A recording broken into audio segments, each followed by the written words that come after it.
Hey guys, कैसे आप लोग। तो गाइस, पिछले बार जो है हम लोगों ने एक डेटाबेस क्रिएट किया था माई ऑफिस करके, जिस पे हमने एक टेबल क्रिएट करा एम्प्लॉय करके। तो इस पर हमने जो डिफ़ाइन करा था, तीन चीज़ें डिफ़ाइन करी थी। एक एम्प आईडी जिसका टाइप यानी डेटा टाइप हमने इंटीजर रखा। दूसरा एक एम्प नेम जिसका डेटा टाइप हमने वेरकेयर रखा, और एक जेंडर जिसका डेटा टाइप हमने कैरेक्टर रखा था। और इसके साथ साथ जो है हम लोगों ने इस टेबल के अंदर दो वैल्यूज़ भी डाली थी, जिसमें एक हमने एम्पाइडी 123 विशाल एम करके लिखा, और दूसरे में हमने 145 माया एफ करके लिखा। तो गैस, ये जो था बेसिक था कि कैसे डेटाबेस क्रिएट करते, एक टेबल क्रिएट करते हैं और उसमें वैल्यूज़ कैसे इनपुट करते हैं। तो दोस्तों, आज जो है इस वीडियो में हम इसके आगे बढ़ेंगे, कैसे इस डेटा को एक्सट्रैक्ट करना है या इस पर चेंजेस करने हैं। लेकिन ये सब जानने से पहले मैं आपको दो चीज़ें समझाना चाहूँगा, और वो दो चीज़ें और कुछ नहीं बल्कि two types of SQL commands हैं। जी हाँ दोस्तों, एसक्यूएल के दो टाइप के कमांड्स होते हैं। एक होता है डीडीएल, जिसको हम कहते हैं डेटा डेफिनेशन लैंग्वेज, और एक होता है डीएमएल, जो होता है डेटा मैनिपुलेशन लैंग्वेज। दोस्तों, जो डेटा डेफिनेशन लैंग्वेज होता है वो डेटाबेस या टेबल को मॉडिफाई करने के लिए या उसको क्रिएट करने के लिए यूज़ करा जाता है। उसका टेबल के अंदर के कंटेंट से कोई लेना देना नहीं होता। ठीक है दोस्तों, इसमें हम जो है प्राइमरी की डिफ़ाइन करते हैं, या कितने कॉलम्स ऐड करना है, डिलीट करना है, ये सब के बारे में हम लोग जानते हैं। तो इसमें जो मेजर जो फंक्शंस है वो है क्रिएट डेटाबेस, जहाँ पे हम डेटाबेस क्रिएट करते हैं। फिर होता है क्रिएट टेबल, जहाँ पे टेबल क्रिएट करते हैं। फिर होता है ऑल्टर टेबल, यानी मॉडिफाइंग द टेबल, यानी टेबल के कंटेंट्स को मॉडिफाई करना, कि एक एक्स्ट्रा कॉलम ऐड करना। इस सब को जो है हम ऑल्टर टेबल में यूज़ करते हैं। फिर होता है ड्रॉप टेबल, यानी इससे पूरा टेबल ही डिलीट हो जाता है। तो दोस्तों, ये बहुत ध्यान रखना है कि कई लोग जो है ड्रॉप टेबल और डिलीट टेबल में कंफ्यूज हो जाते हैं। तो डिलीट टेबल जो होता है टेबल के कंटेंट्स को डिलीट करने के लिए होता है, लेकिन ड्रॉप टेबल पूरा ही टेबल ड्रॉप करने के लिए होता है। तो दोस्तों, अगर आप कहीं पे ड्रॉप टेबल करते हैं तो पूरा टेबल डिलीट हो जाएगा उसके डेटा के साथ। तो दोस्तों, जो नेक्स्ट डीएमएल है, डेटा मैनिपुलेशन लैंग्वेज है, ये जो है टेबल के अंदर के कंटेंट्स को अपडेट या मॉडिफाई करने के लिए यूज़ करा जाता है। तो इसका जो पहला फंक्शन है वो है सेलेक्ट द डेटा, जहाँ पे हम लोग डेटा को सेलेक्ट करते हैं या डेटा को डिस्प्ले करते हैं। और दूसरा होता है अपडेट, यानी हम टेबल के जो डेटा है उसको अपडेट करते हैं, कि जैसे नाम बदलना हो गया, या जेंडर चेंज करना हो गया, या कई बार जो है हमें ईमेल आईडी या फिर मोबाइल नंबर, ये सब एक वेरिएबल चीज़ है, तो इसको अपडेट करता रहना होता है टाइम के साथ साथ। तो वहाँ पे अपडेट यूज़ करेंगे। फिर डिलीट यूज़ करते हैं टेबल के अंदर के डेटा को डिलीट करने के लिए। और फिर इंसर्ट इनटू, जहाँ पे हम वैल्यूज़, जो न्यू वैल्यूज़ है उसको हम इंसर्ट करते हैं। तो दोस्तों, इतना ही था। तो आज जो है हम लोग इसके आगे बढ़ते हैं, ठीक है। तो दोस्तों, आज जो है हम लोग ऑल्टर टेबल से शुरू करते हैं। दोस्तों, ऑल्टर टेबल, जैसे मैंने पहले भी कहा है कि इसको टेबल के स्ट्रक्चर को मॉडिफाई करने के लिए यूज़ करा जाता है। तो सपोज़ जो एग्जिस्टिंग टेबल है ये, इस पर हमें एक एक्स्ट्रा एक कॉलम डालना है, जहाँ पे हमें जो एम्प्लॉयज़ है उनकी मोबाइल नंबर को स्टोर करना है। तो उसको हम कैसे करेंगे। तो इसका जो कमांड है वो ये है, ऑल्टर टेबल, टेबल का नाम जो कि है एम्प्लॉई ऐड, क्योंकि हम एक्स्ट्रा कॉलम ऐड कर रहे हैं तो हम लिख लेते हैं फ़ोन नंबर, या फिर एक सिंपल रख लेते हैं फ़ोन नंबर, और इसका हम रख लेते हैं इंटीजर। ठीक है दोस्तों, ये हो गया। ओके, सो क्वेरी हो गया। तो हम देखते हैं कि ये वाकई में हुआ है या नहीं। तो DESE यानी डिस्क्राइब एम्प्लॉई। हाँ, तो दोस्तों देखो, फ़ोन नंबर करके एक आ चुका है हमारे पास कॉलम, ठीक है। हम लोग इसमें एक वैल्यू डाल लेते हैं। For example, insert into employee values,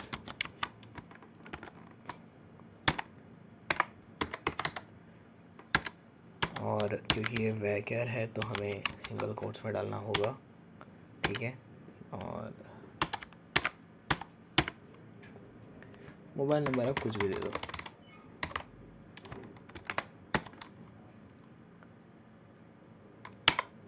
okay, so query affected आ चुका है दोस्तों। तो गैस, अब हम देख लेते हैं कि ये टेबल में किस तरह से आ चुका है।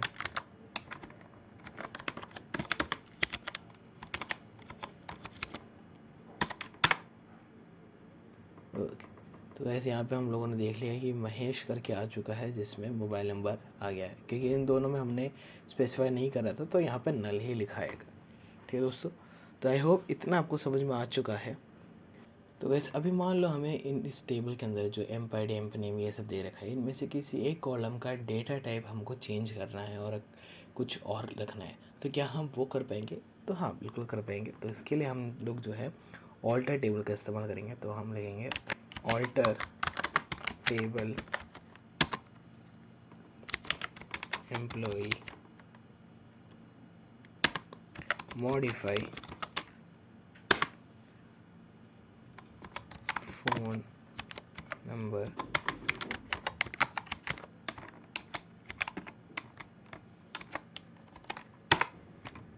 हाँ, तो दोस्तों यहाँ पे हमने जो है फ़ोन नंबर वाले कॉलम, जो कि पहले एक इंटीजर कॉलम था, उसको मॉडिफाई करके हमने वैर में कर दिया है। तो दोस्तों इस तरह से जो है हम लोग किसी भी कॉलम का डेटा टाइप चेंज कर सकते हैं ऑल्टर टेबल को यूज़ करके। अब सपोज़ दोस्तों मेरे को जो है एक पर्टिकुलर कॉलम डिलीट करना है, जैसे ये फ़ोन नंबर वाला कॉलम है, ये हमने क्रिएट किया है, लेकिन हम देख सकते हैं सिर्फ यहाँ पे अभी एक पर्टिकुलर एंट्री का ही फ़ोन नंबर आया है और इन दोनों का नहीं है। इसलिए अब मेरा मन है कि मैं ये फ़ोन नंबर वाले कॉलम को ही डिलीट कर दूँ। तो वो मैं कैसे कर सकता हूँ? तो दोस्तों उसको करने के लिए जो है हम लोग फिर से ऑल्टर टेबल का यूज़ करेंगे, यानी alter table employee drop phone number. Okay guys, यहाँ पे हम लोग देख रहे हैं कि जो फ़ोन नंबर वाला कॉलम है वो डिलीट हो गया है। और अगर आपको विश्वास नहीं हो रहा, सेलेक्ट स्टाफ फ्रॉम एम्प्लॉई करके दिखा दूँ आपको, देखा था तो यहाँ पे अब जो है फ़ोन नंबर वाला कॉलम नहीं है, वो डिलीट हो चुका है। तो गाइस इस तरह से हम लोग जो है डीटेल कमांड्स को एग्जीक्यूट करते हैं हमारे टेबल को या टेबल के स्ट्रक्चर को मॉडिफाई करने के लिए या उसको डिलीट करने के लिए हम लोग यहाँ पे DDL कमांड्स को यूज़ करते हैं। तो वैसे अब एक छोटा सा चीज़ बताता हूँ कि हम लोगों ने यहाँ पे जितनी भी बार ये जो सेलेक्ट स्टार करा है, ये हमने पूरा टेबल को ही हमें रिफ्लेक्ट करते हुए देखना था, इसलिए हम लोगों ने सेलेक्ट स्टार फ्रॉम एम्प्लॉय करा है। अब मान लीजिए मेरे को ये पूरा टेबल नहीं देखना है, सिर्फ मुझे नाम देखना है कि किन किन बच्चों का नाम है या किन किन एम्प्लॉयज़ का नाम है, तो वो अधिक कैसे देखेंगे? तो उसके लिए जो हम कमांड यूज़ करते हैं वो ये है, select amp name from employ. देखा? तो जिस भी कॉलम का हमें नाम देखना है वहाँ पे सेलेक्ट के बाद हमें वो कॉलम का नाम लिखना है फ्रॉम टेबल का नाम, बस इतना ही लिखना है। तो आपको पर्टिकुलर ये जो कॉलम है वो दिखाई देगा। अब मान लीजिए मेरे को 3 कॉलम में से 2 कॉलम देखना है, तो उस वक्त क्या करेंगे हम लोग, इस सेलेक्ट एम्प नेम के साथ साथ हम लोग कॉमा डाल के एम्प आईडी भी लिख देंगे। तो इससे एम्प नेम और एम्प आईडी भी आ गया। तो यहाँ पे आप लोग देख सकते हैं कि अगर हम नॉर्मली सेलेक्ट स्टार लिखते हैं तो यहाँ पे पहले एम्प आईडी आया है, फिर एम्प नेम आया है। लेकिन यहाँ पे क्योंकि हमने पहले एम्प नेम को डिफ़ाइन करा फिर एम्प आईडी को डिफ़ाइन करा, इसलिए ये इस तरह से उल्टा हो चुका है। ठीक है, तो कुछ नहीं है, आप अगर इसको रिवर्स ऑर्डर में करोगे तो ये बिल्कुल इस तरह से ही आएगा। ठीक है, तो दोस्तों इतना ही था जो हम लोग इस टेबल के अंदर कर सकते थे। अब इससे आगे कुछ थोड़े से एडवांस कमांड्स है जो हमें एक्सिक्यूट करना है, तो उसके लिए जो है ये छोटा सा टेबल से काम नहीं चलेगा, हमें एक थोड़ा सा बड़ा टेबल बनाते हैं जिसमें काफ़ी सारे वैल्यूज एंटर करना है। तो फ़िलहाल के लिए जो है ये टेबल को हम लोग डिलीट कर देते हैं। तो डिलीट करने के लिए हमने पढ़ा था ड्रॉप टेबल एम्प्लॉई। तो देखिए दोस्तों, अब टेबल एम्प्लॉय करके एक जो टेबल है वो डिलीट हो चुका है।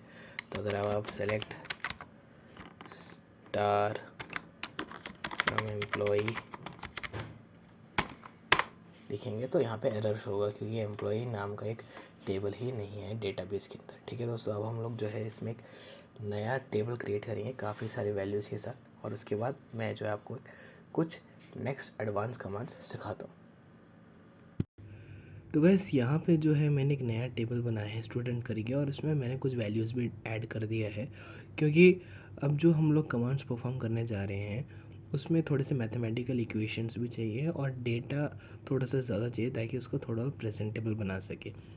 तो पिछले टेबल जो हमारा एम्प्लॉय टेबल था उसको हम लोगों ने ड्रॉप किया था, और ये स्टूडेंट टेबल हमने ऐड किया है सेम एज इट इज़, जैसे मैंने आपको पिछले वीडियो में बताया था कैसे एक टेबल को क्रिएट करना है। और गाइस यहाँ पे हम लोग देख सकते हैं कि हमने किस तरह से इसमें रोल नंबर, नेम, जेंडर और मार्क्स का कॉलम्स ऐड कर दिए। तो अब आपको थोड़ा सा और क्लियरली समझ आने के लिए जो मार्क्स वाला टेबल है उसको मैं एक अलग से एक बार डिस्प्ले करा देता हूँ। तो उसके लिए हमारा जो कमांड है वो ये है, सेलेक्ट मार्क्स फ्रॉम स्टूडेंट। ठीक है दोस्तों, यहाँ पे जो है हमारा मार्क्स वाला टेबल आ चुका है। अब हम इसी टेबल या इसी कॉलम के वैल्यूज़ के साथ हम लोग थोड़े से मैथमेटिकल इक्वेशंस परफॉर्म करेंगे। तो बस यहाँ पे एक चीज़ अगर आप नोटिस करो तो यहाँ पे मार्क्स में दो वैल्यूज़ यानी 70 और 70, दो बच्चों के एक ही मार्क्स आए, तो ये दो वैल्यूज़ रिपीट हो रही है। तो मान लीजिए हमें डाटा को इस तरह से एक्सट्रैक्ट करना है कि हमें डुप्लीकेट वैल्यूज़ ना आए, कि एक ही वैल्यू अगर 2 बार 70 या 4 बार भी 70 आए, लेकिन हमें जब डिस्प्ले हो तो वो सिर्फ एक ही बार 70 दिखाए। तो वो हम कैसे करेंगे, कैसे हम डुप्लीकेट वैल्यूज़ को रिमूव करेंगे? तो वो उसके लिए जो कमांड है वो ये है, select distinct marks from student. ठीक है,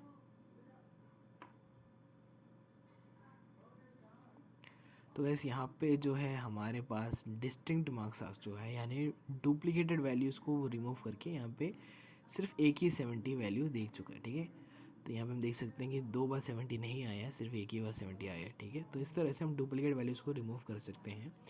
एंड ये सिर्फ नंबर्स में नहीं, आप अगर चाहो तो अगर एक ही नाम के 2-3 बच्चे हों तो वहाँ पे भी आप डिस्टिंक्ट वैल्यूज़ को यूज़ कर सकते हैं। तो वहाँ पे सिर्फ एक ही, अगर 2 राम है या 2 श्याम है तो वहाँ पे एक ही श्याम या एक ही राम को डिस्प्ले करेगा। अब गाइस जो हम अगला कमांड परफॉर्म करने वाले हैं वो ये है कि मान लो ये जो मार्क्स है इसमें मुझे 5 वैल्यूज़ को ऐड करना है, यानी 95 + 5, 65 + 5 जो मार्क्स है उसमें मुझे 5 नंबर और ऐड करने हैं सभी स्टूडेंट्स को। तो वो हम कैसे करेंगे? तो उसके लिए जो कमांड है वो ये है, सेलेक्ट मार्क्स +5 फ्रॉम स्टूडेंट। तो बस यहाँ पे जो है स्टूडेंट के जो भी मार्क्स के वैल्यूज़ थे उनमें 5-5 नंबर ऐड हो चुके हैं। तो 95 100 हो चुका है, 65 70 हो चुका है, 80 वाले 85 हो चुका है। तो इस तरह से हम लोगों ने मार्क्स को ऐड कर दिए हैं 5। ठीक है गाइस, तो यहाँ पे हम लोग एक कमांड जो हम मैथमेटिकल इक्वेशन की तरह है इसको परफॉर्म कर सकते हैं। तो हाँ, ये जो स्टेटमेंट है ये सिर्फ इंटीजर वैल्यूज़ या फ्लोट वैल्यूज़ में ही हो सकता है, यहाँ जहाँ पे नंबर्स हो। अगर आप कोई ऐसे कॉलम में करेंगे जहाँ पे कैरेक्टर्स इन्वॉल्व हैं या वेरिएबल कैरेक्टर्स इन्वॉल्व हैं तो वहाँ पे एरर शो करेगा। ठीक है, तो गाइज़ यहाँ पे जो है मैं थोड़ा से और 2-4 आपको मैथमेटिकल इक्वेशंस के ऊपर एग्जांपल करके दिखाता हूँ, ताकि आपको थोड़ी सी क्लियरिटी हो जाए कि कैसे हम लोग एसक्यूएल के अंदर मैथमेटिकल इक्वेशंस को परफॉर्म करेंगे एग्जिस्टिंग टेबल के अंदर, अगर हमारे पास इंटीजर वैल्यूज़ आ गए तो यहाँ पर हमारा अगला कमांड है वो ये है, select name comma marks +0.5 into marks from student. तो गैस यहाँ पे हमें जो दिखने को मिलेगा वो है यस। तो यहाँ पे हमारे जो मार्क्स है उसको हमने पहले 0.5 से मल्टीप्लाई करा, उसके बाद उसी वैल्यू को हमने मार्क्स में वापस ऐड किया। तो इस तरह से जो हमें डिस्प्ले हुआ है वो ये पूरा जो मार्क्स +0.5 इंटू मार्क्स का जो वैल्यू है वो डिस्प्ले हुआ है। तो इस तरह से हम लोग किसी भी तरह के मैथमेटिकल कैलकुलेशंस को एसक्यूएल में परफॉर्म कर सकते हैं। ठीक है, चलिए अब हम एक अगला कमांड देखते हैं, select name marks -10 from student. तो गैस यहाँ पे जो हमारे मार्क्स था, जो ओरिजिनल मार्क्स की वैल्यूज़ थी, वहाँ से हम लोगों ने 10-10 मार्क्स को माइनस कर दिया है। ठीक है, तो हमने ऐड किया था 5 मार्क्स, अब हमने 10 मार्क्स डिडक्ट कर दिए।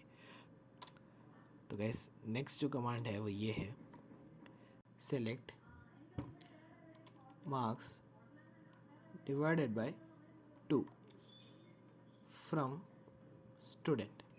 तो गैस यहाँ पे जो हमारे पास टेबल निकल के आया है वो आप देख सकते हैं। जो ओरिजिनल मार्क्स का वैल्यूज़ था उसको 2 से डिवाइड कर दिया है, और उसके बाद जो वैल्यूज़ आया है वो है ये 47.55, 32.060 और ये सारी वैल्यूज़। ठीक है गाइस, तो ये है हमारे नए मार्क्स के वैल्यूज़। बस ये था कुछ मैथमेटिकल इक्वेशंस जो आप अपने एग्जिस्टिंग टेबल के कंटेंट्स में परफॉर्म कर सकते हैं। तो नेक्स्ट मैं आपको दिखाता हूँ कि कुछ और कमांड्स भी हैं जो हम लोग परफॉर्म करेंगे। तो गाइस ज़रूरी नहीं है कि अगर आपके पास टेबल के अंदर इंटीजर या फ्लोट वैल्यूज़ हो तो वही आप मैथमेटिकल कैलकुलेशंस परफॉर्म कर सकते हैं। हम अगर चाहे तो कोई नॉर्मल नंबर्स को भी लेकर हम लोग मैथमेटिकल इक्वेशंस परफॉर्म कर सकते हैं। ठीक है, तो वो भी मैं आपको दिखाता हूँ। तो अभी हम लेंगे एक नंबर, सेलेक्ट 8 इंटू 5 + 6। तो वैसे यहाँ पे जो हमारा वैल्यू निकल के आया वो है 46। तो देखा हमने, तो इस तरह से हम किसी भी वैल्यूज़ को हम लोग मैथमेटिकल इक्वेशंस को हम लोग यहाँ पे परफॉर्म कर सकते हैं। अब गाइस जो नेक्स्ट है वो कमांड हम ये देखने वाले हैं कि कैसे हम अपने एग्जिस्टिंग डेटा है उसको थोड़ा सा प्रेजेंटेबल बनाएं। ठीक है, तो यानी अगर मान लो कि मुझे जो मार्क्स का कॉलम है उसको मार्क्स ना लिख के मार्क्स ऑब्टेन्ड या मार्क्स सिक्योर्ड करके हमें अगर लिखना हो तो वो कैसे करेंगे कि यानी टाइटल को हमें चेंज करना है डिस्प्ले करते वक्त। ध्यान रखिए दोस्तों, हमें परमानेंट टेबल के अंदर चेंज नहीं करना है, सिर्फ डिस्प्ले करते वक्त हमें टाइटल को चेंज करना है। तो वो हम कैसे करेंगे वो हम देखते हैं। Select marks as marks obtained. तो यहाँ पे दोस्तों डबल कोट्स डालना है। ठीक है, मैं वो भूल गया हूँ।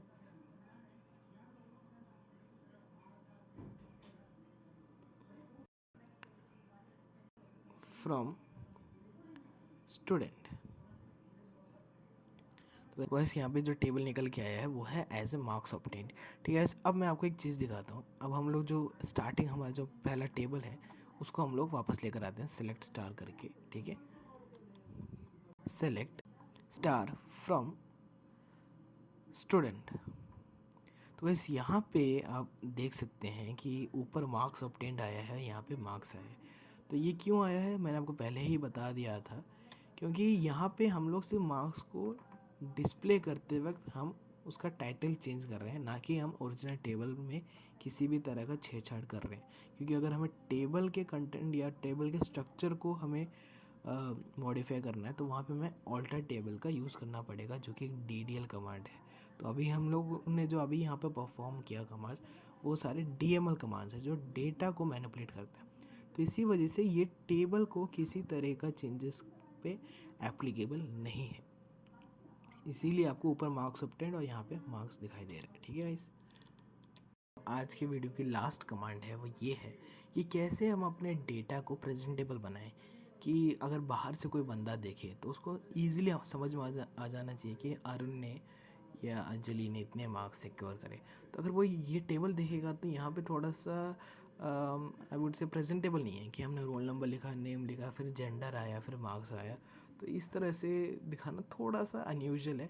तो अगर आप सोचिए कि हमें इस तरह से प्रेजेंट करें कि roll number 1 Arun has secured 95 marks in his exam, तो ये कितना ज़्यादा प्रेजेंटेबल लगेगा। ठीक है, तो अगर हमें इस तरह से कोई टेक्स्ट है उसको अगर हमें टेबल के अंदर इंसर्ट करना है इस तरह से कि जो हमारा डेटा है वो प्रेजेंटेबल बन जाए, तो वो कितना ज़्यादा बेटर लगेगा। तो उसको परफॉर्म करने के लिए जो कमांड है वो ये है, select roll number comma name comma got, ठीक है। ताकि हमारा जो अरुण गॉट 95 मार्क्स लिखने के लिए हम यहाँ पे गॉट का इस्तेमाल करेंगे सिंगल कोट्स के अंदर, comma marks comma marks in exam, ठीक है। तो फ्रॉम स्टूडेंट, तो गाइस यहाँ पे जो हमारे पास टेबल निकल के आया है वो इस तरह से है कि roll number Arun got 95.1 marks in exam, Anjali got 65.2 marks in exam. तो इस तरह से जो है टेबल काफ़ी ज़्यादा प्रेजेंटेबल बन चुका है और हमें दिखने में अगर कोई आउटसाइडर भी आता है उसे भी ईजिली ये चीज़ समझ में आ जाएगी, ठीक है गाइस। तो इतना ही था आज की इस वीडियो में। तो नेक्स्ट वीडियो में हम लोग जो है इस पे बिटवीन कमांड्स और एंड कमांड्स ऐसे थोड़े से नए कमांड्स को हम लोग परफॉर्म करेंगे, ठीक है। तो तब तक अगर आपको वीडियो अच्छी लगी हो तो प्लीज़ लाइक कर देना और नहीं लगे तो डिसलाइक कर देना और प्लीज़ सब्सक्राइब कर देना इस चैनल को ताकि रेगुलर अपडेट्स आपको मिलते रहे, ठीक है। तो थैंक यू।